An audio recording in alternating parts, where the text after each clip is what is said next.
You know, I never in my wildest dreams or plans for my life would have thought that I would run for public office. I never saw myself as the person out on stage. I thought that I would be the person behind the scenes, thinking through strategy, researching the public policy, and equipping that person who's out there.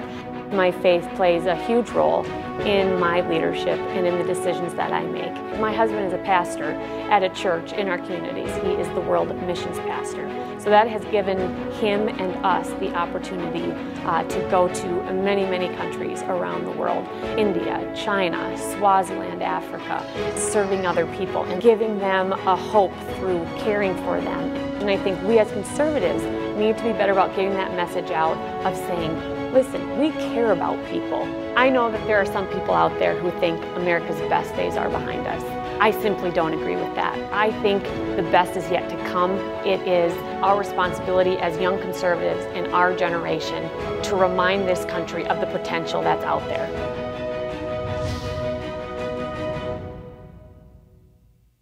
Ladies and gentlemen, please welcome the Honorable Tara Mack, Minnesota State Representative and 10 under 40 honoree. You show the lights that stop me.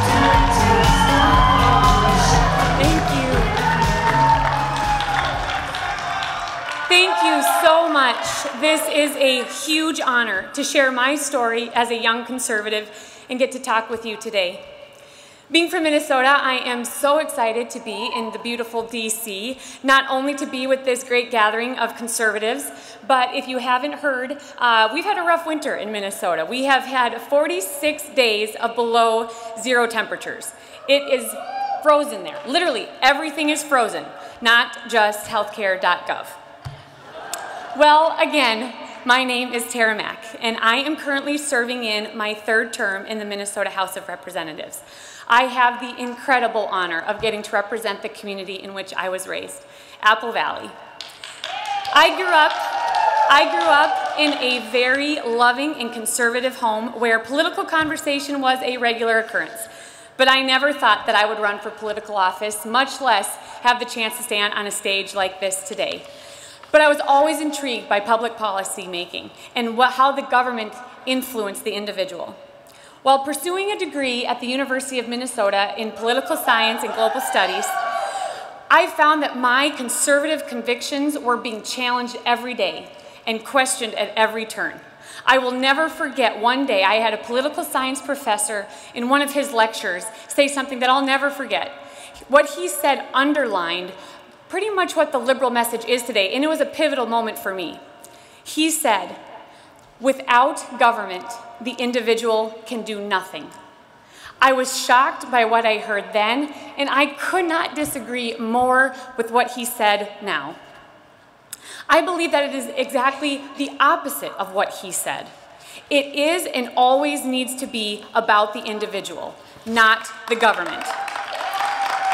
In that moment, while my professor was attempting to indoctrinate a classroom full of young minds, what he actually did was start a fire and a passion in me that wanted a different America than the one he was describing, a country that puts the individual first.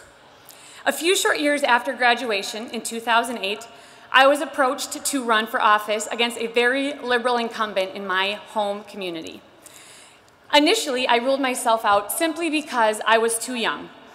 But I decided to put myself out there, step up, and see if I could make a difference. Now, some of you are probably as young, if not younger, than I was then. But I did not let my age rule me out. I literally worked tirelessly, went door to door, talking to my neighbors, and asked them to give me the opportunity to represent them in the Minnesota legislature.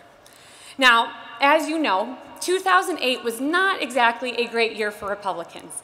And I think many of us would like to forget that election and its implications altogether. But I believe that I beat the odds, not because I'm anything special, but I believe I beat the odds in that 2008 election because of a few promises that I made to myself. I promised myself that I would stay positive and optimistic with our message. I promised myself that I would not be disrespectful of those who disagreed with me, including my opponent.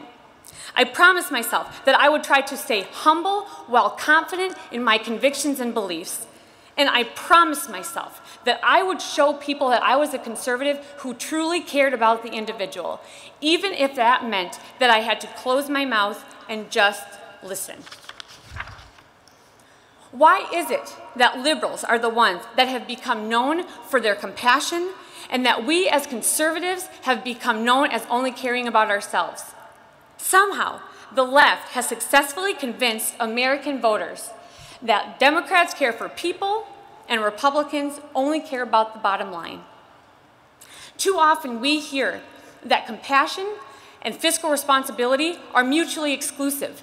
They are not. But I do believe that we as conservatives have to tell a better story. A story that shows people we care about the individual, no matter what their circumstances. We need to show them that fiscal responsibility and compassion are not mutually exclusive. We, each one of us, young and old, need to tell a better story. A story that shows that we care about people. We need to show them what compassionate conservative looks like and lives like. Let me give you an example. I sit on the Health and Human Services Committee in the Minnesota House. And as a result of Obamacare, we have a state-run health insurance exchange called MNsure. As the lead Republican on this committee, I have worked the better half of the past year trying to make sure that we lower costs, increase choice, and protect the privacy of every Minnesotan. Unfortunately, at this point in Minnesota, the House, the Senate, and the governor's office are all controlled by the Democrats.